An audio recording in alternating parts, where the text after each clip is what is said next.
Welcome to the Empowered Team podcast. My name is Kari Schneider, and I am bringing up a juicy topic today. This one is so good.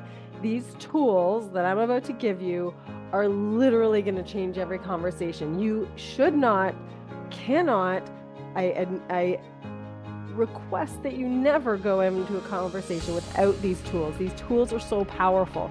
In fact, get ready to share this episode because your friends need these tools, your family needs these tools, your coworkers need these tools. These tools are so critical. I can't believe I haven't shared this yet. I can't believe I haven't recorded a podcast on this topic. These are what you need to have any conversation. So I'm going to lay the groundwork here. Imagine if you're anything like me, you'll love to get things done. If you're anything like me, you love to solve problems. I know that that's usually what the man brings to the relationship, but there's sometimes that my husband talks to me, he's sharing something from work. And because I'm typically coaching people just like him, CEOs, company founders, company owners, then I have this urge to just start coaching or solving the problem or helping him fix, partially because I love doing it and partially because I'm skilled at it and I do it most of the day. So he comes to me with a problem and I have this urge to want to provide my insights or ask more questions. And sometimes he's just plain annoyed. He doesn't want me to solve it. He is a fixer. He's a doer. He wants to solve it. He's just trying to do what I'm asking him to do, which is share more about his day. And here I am jumping all over his problem. It's his problem. Okay, so that's the example that I'm giving. If you've ever been in that situation or you've had somebody jump all over your problem or you've brought something to a conversation to another person and they aren't responding the way that you hoped they would, or maybe you didn't have any expectation at all, but the way that they respond isn't helpful for you. It doesn't feel good. It's not what you were hoping for. These skills will help you and help them. And this came from a relationship course I did years and years ago. And it was I think it was relationship development. It was called probably relationshipdevelopment.com. And I did this program, but this specific tool was for parenting. And I promise you, it is so much more than a tool for parenting. And I just expanded on it a little bit by making it an acronym and making it a little easier for me to use and for my family to remember and for my clients to remember. So we're going to bring the HEAT today. HEAT is your acronym, HEAT. And I'm going to explain exactly what this is because the last thing that you want if you are in a workplace environment, if you're communicating with your spouse or loved one, or your children are coming to you with a problem, the last thing you want is to repel them. The last thing you want is to upset them. The last thing you want is to not be able to help them in their time of need, especially when they're sharing. And the thing that this tool and this skill will provide as well is greater understanding for the person bringing the communication of what their needs are when they may not even know. So you are going to enlighten what their needs are if they're not sure, if they're uncertain as they bring it to you. So this is a very powerful tool. Okay, I know that I've blown this up and I can't blow it up any bigger. It's amazing. So HEAT is the acronym.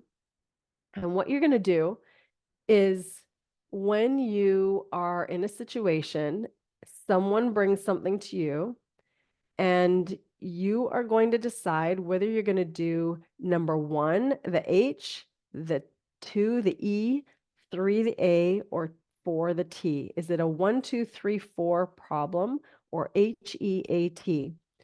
And this is how you decide. Someone comes to you and they say, this thing's been going on at work and I just want to talk to you about it. Can I talk to you about this? And you say yes. But then you say this, and you might only have to say this once, but you're going to teach them how to express their problem to you so you can help in the best possible way possible. This will help at work. This will help with your family. This will help with your relationship. The thing you say is this something that you want me to just listen to? Is this something that you want me to listen to and give you my opinion? Is this something that you want me to help you with? Is this something that you want me to do for you? There are 4 things here. So we're going to back up again. Because if someone's explained what's on their heart, maybe they're agitated, maybe they're emotionally upset, maybe they're down, maybe they're angry, but something is going on for them and they've brought it to you and you don't have a clue as to how to best respond unless you get clear with them as to what they need. And I promise you, if they are in an emotional state that's a bit wound up, they probably don't know what they need. They might, but if they don't, this will help them, not just you, it'll help both of you navigate what could be a scenario that you could really miss the mark on. And we don't want that. So the H, the number 1 is hear. Do you just need me to hear you right now? Do you just want me to listen? That's number 1. So they might have explained the whole thing. And then you say, did you just want to get that out? Do you just want me to listen? Is that all you need? Or would you like me to give my opinion? Would you like to hear what I think? You'd like to know what I think about this situation. That's the E. So the H is just hear the whole thing. The E, the number 2, is do you want me to express what I think? So E is for express. Do you want me to tell you my opinions, my thoughts, what I think is really going on here? That would be the second one. That's number 2. So number 2 is E. Number 3 is, do you need me to help you with this, to take some action with you, or help you do something to solve this? That's number 3. And that one is A for action. Do you need help? Do you need me to take action with you? Do you need some support on you taking action where we take action together? That's number 3. And number 4 is T. And T is for take it. T is for do it for me. T is for I don't want it. You do it. Take it from me. Now, if you are a parent and you're talking to your kids, you can post this like I have. I have this posted in my kitchen. I have a regular size printer paper up with a 1, 2, 3, 4, HEAT. This is up in our kitchen so that if one of my kids or my youngest, my daughter, comes to me with an issue, I can go there and say, okay, is this one of these things that you just want me to hear you? Or do you want me to give you my feedback? Do you want me to express my opinions or my thoughts to you? And then we can look at it together. And what happens for her as a young brain developing is she starts to understand what her needs are when she's coming to a conversation. Now, if only everyone we knew would do that kind of thing. If only everyone was understanding exactly what their needs were coming into a conversation when they're bringing something to the table. But if we can teach our children, if we can teach our employees, if we can teach our family members, whoever we interact with, our friends, if we can teach them that we're asking, well, what do you need? Then they start to learn what they need. We teach people by how we interact. We teach people how to treat us. And by asking these questions, then we can best serve them exactly what their needs are. And they start learning, okay, what do I need from this conversation? What do I need from bringing this to my boss, to my parent, to my friend? And you can facilitate that by teaching them that thing. And now for myself, when I've done this enough with my family, especially, then it's so easy. It seamlessly becomes part of work dialogues, work conversations. How can I best serve you in this? Is how I might ask a client.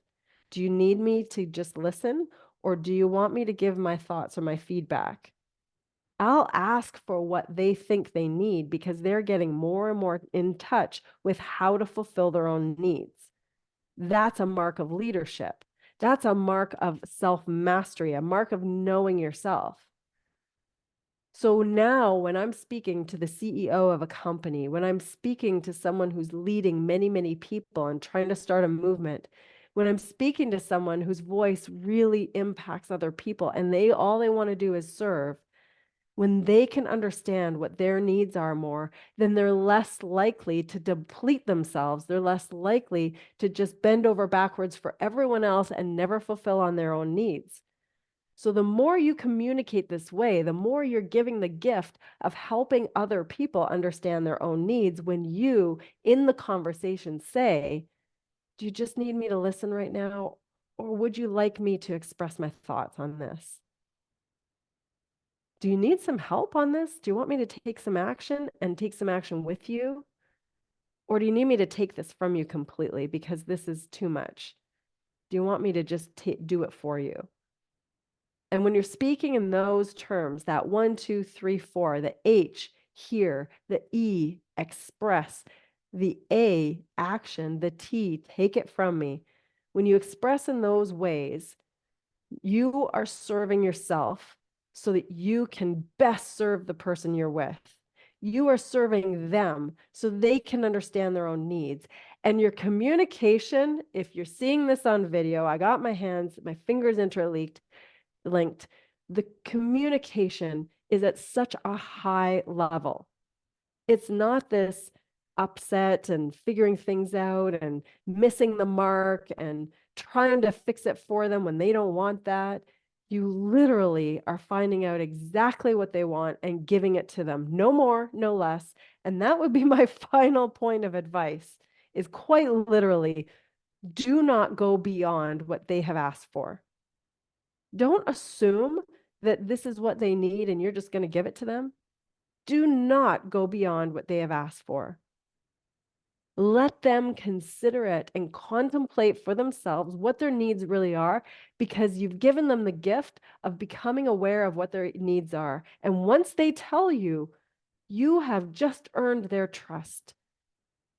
They've just shared with you what their needs are. They're sharing with you something that's really important. So for goodness sake, do not go beyond that. If they've just asked for your opinion, don't start fixing it with them or fixing it for them or taking it from them. If they've just asked you to listen, don't start telling you what they think, telling them what you think, telling them your opinions, telling them your insights, your wisdom. No, they just want you to listen. Then ask, can I ask a couple questions? Get their permission.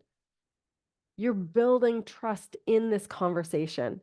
I promise you, it will go a long way for future conversations that could be even more difficult than this one. This builds the foundation for you being that person that they can rely on, even if they don't need anything from you, just to share. You're building trust. This is very, very present for me right now. When I got a call from the school telling me that there'd been an accident. Now, of course, right away, the heart skips a beat. Is my kid okay? And the person who called gently said, and very quickly said, your child is fine. There's been an accident with other people. Your child is very upset, and I cannot share with you what's gone on. So I'm in a position of not knowing my kid's okay, but not knowing what the problem is. And when my child comes home and I intercept them before they can even get in the door, I'm out in the driveway when their bus drops off. And I just open my arms and she collapses into my arms crying. And I still don't know what's going on. And I say, I know there's been an accident. I'm so sorry. I don't know what's happened. I'm here for you.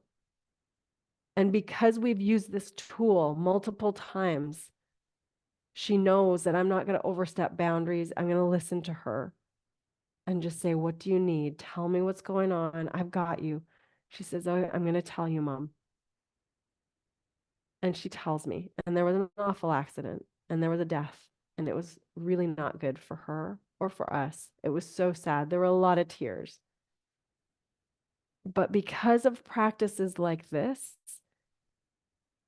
She's not going to retreat and be alone when she needs someone in her life, especially her mother.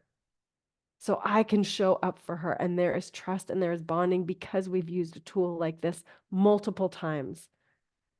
So over the consecutive days after finding out this awful tragedy where a friend has died and another two friends are injured, it's an awful thing. But through navigating these conversations in the past, we navigate this so easily now. Do you need me to do something for you? Yes. Do you know what that is? No. Can I make some suggestions? Yes. Okay, I'm thinking we should do this. How does that sound? Please, yes. What else can I do? I don't know. Can I provide some ideas? Yes. Do you need me to take this for you and do this for you? Yes. Lots and lots of trust, lots and lots of leaning on me because of so many other conversations. And I'm talking, this is a 13-year-old, so many other conversations where I didn't overstep my boundary. When she said, I just want to know your thoughts, I want to do it myself. I just want you to listen. And then I stopped at that point and just listened. I did not try and fix it. I did not tell her my opinions. So when she needs me and when something awful happens, there is true trust, true bonding, and we can navigate it with respect and love and support. And that can be the case for any situation. The urgent, the fires that need to be put out at work, the challenging conversation with a spouse, the tragic thing that might happen in life that reminds us that life is so precious. And use this tool to hold precious the communication and the connection with another human. You can bring the heat, the warmth, the love with this little acronym HEAT. H, hear. Do you just need me to hear you right now? E, express. Do you need me to express my thoughts, my opinions on the thing you've shared? A, take action. Can I help you take action, or do you need my help to take action? T, take it for me. Just do this for me. You've got this. Use this tool. Do not enter any conversation without having this tool in your back pocket, because I promise you, it will lead you to amazing results in the moment and also incredible connection and incredible trust for future conversations with that same person. Honor what they ask for. Help them know their needs. Help you help them. Help yourself understand what their needs are. Use this tool as often as you can. Have it in your back pocket at all times and use it to connect and help others more effectively. Life is precious. Go forward. Be your best. Be your best for others as well. And step into the things that really matter. Have a wonderful week and a wonderful rest of your day. Share this with someone who needs it.